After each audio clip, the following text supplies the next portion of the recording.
Hello guys, good morning po sa mga antingero sa Luzon, Visayas at Mindanao.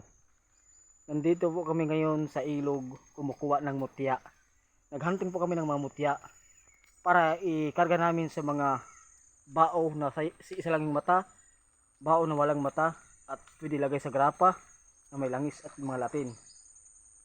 Kumuha po kami dito mga sangkap, mga mutya ng tubig, mutya ng mga trambong ko po at mga katuara po. At kuha kami ng mutya ng bulalakaw at mutya ng kidlat. Ito po yung kasama ko ngayon, si Nestor. Yan, Nestor tingir din yan. Ang tingir din yan sa Luzon. Kukuha kami ng mga ganda ng mga mutya. Maganda, no? Maganda talaga. Mga mutya dito.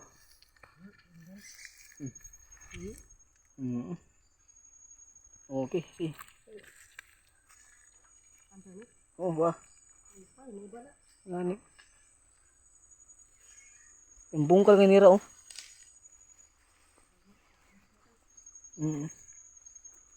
Yung kukunin natin dito, ngipin ng kidlat at saka bulalakaw.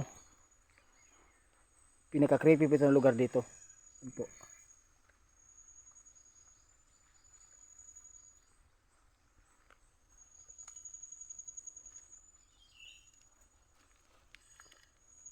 Ano ba ito? Makangipin ng kidlat ito.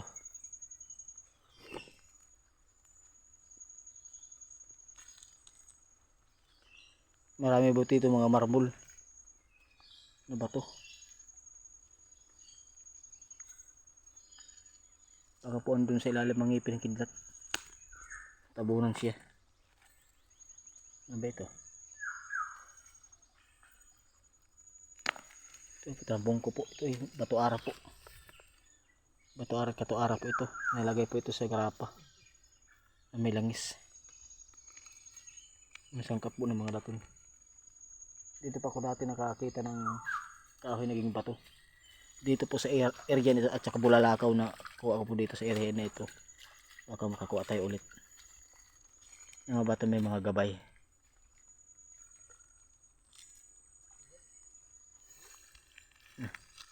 Oo, okay na. Serious sa lupin.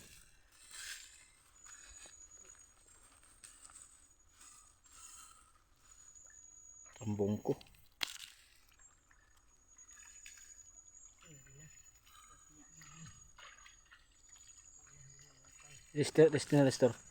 Testeron mo.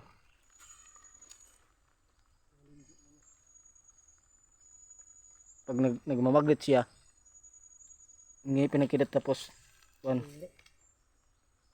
bulalakaw ito ba sa magnet. Dire. Mutila din siya, mutila. Marami po dito guys, marami po dito mga bato.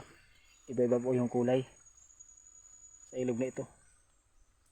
Kaya po dito kuha kayo ng mga bato. Sangka po ito ay mabisa po ito kasi buhay sila. Lumalaki sa tubig. Kasi yung sa kaya po na yan ng mga binibinta yan ng mga medalyo na yan, gawa sa tao yan. Hindi po gawa ng kalikasan. Dito po sa bundok nito o sa ilog, mas matindi po itong mga kapangyarihan nila kasi mutya ng kalikasan. Gawa ng mga engkanto, buhay na bato. Kaya po mabisa po ito.